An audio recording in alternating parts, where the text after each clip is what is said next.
Estava eu em uma viagem, eu, minha mãe, meu pai e minha namorada. Era uma viagem que a gente ia visitando pelo mundo umas cavernas. Em uma caverna específica que a gente entrou, ela era composta por piscinas de águas salgadas. Só que era como se fosse uma caverna dentro de uma caverna dentro de uma caverna. Então, quando a gente ia aprofundando cada vez mais, a gente acabou chegando na última sala, que era basicamente como se fosse um cinema. E nesse cinema, no centro dele, onde normalmente fica ali aquele espacinho para as pessoas andarem, tinha uma piscina, água doce e com vários tubarões. Uma menininha que estava ali por perto começa a fazer algo que irrita os tubarões. Ela joga alguma coisa na água e isso acaba deixando eles irritados e eles querem atacar essa menina. A partir disso, eles vêm para atacar e eu pego algo que está bem mais próximo de mim, que é um palito de churrasco. E com esse palito de churrasco, eu ataco esse tubarão e eu consigo fazer com que ele pelo menos voltasse para a água. Do nada, eu passo a ver aquele tubarão se transformando. Eu não entendo por qual motivo.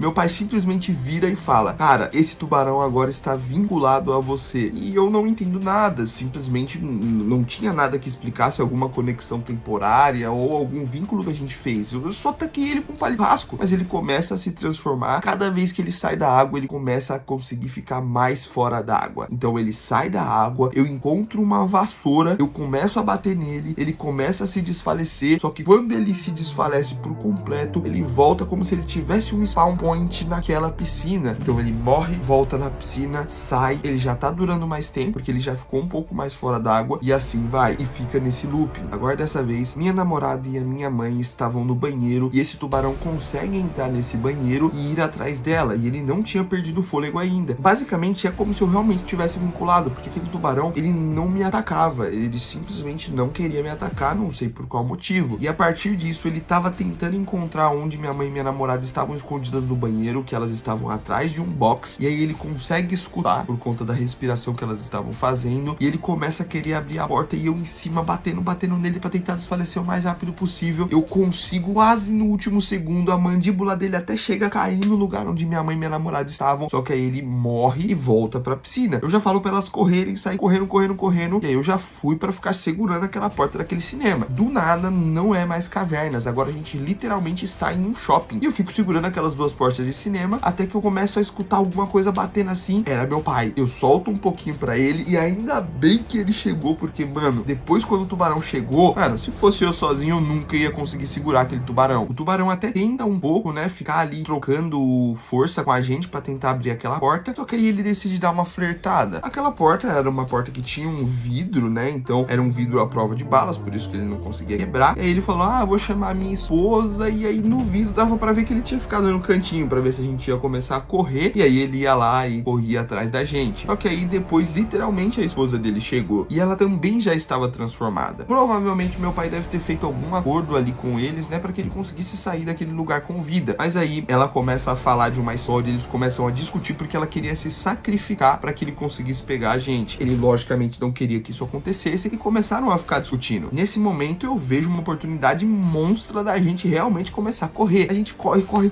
e do nada a gente escuta uma explosão. Todos nós imaginamos que fosse realmente a esposa de Barão que tinha conseguido se sacrificar, porque a gente não tinha certeza disso. Isso pode ser até a brecha pra um filme 2 e... O cara já quer criar um filme com sonhos, aí já fica maluco já. Mano, do nada nesse meu sonho o Felca surge e ele fala: eu não posso deixar alguém pra trás. Esse alguém era algum youtuber que eu não lembro se era o Baixa Memória ou se era o Vírus. Mano, eu não lembro direito. Quando eu acordei eu até tentei anotar tudo certinho, mas não consegui lembrar quem era. Mas aí ele fala que não pode deixar essa pessoa pra trás e que tinha que lixar uma lata de Brahma. O Lufas não faz ideia do que ele quis dizer, só que a gente fala: cara, não vai, senão você vai se lascar. E ele finge assim que tava andando pra frente um pouquinho, depois ele corre tudo pra trás. E aí o sonho, ele começa a focar na visão do Felca e eu acordo. Não faço ideia o que o Felca queria fazer com aquela lata de Brahma, mas esse foi o sonho. Então se você gostou, deixa a curtida aí, se inscreve aí, segue o perfil. E, mano, se você tiver alguma história aí que você quer compartilhar pra que seja falada pra todo mundo, manda lá na rede vizinha. Um abração e falou!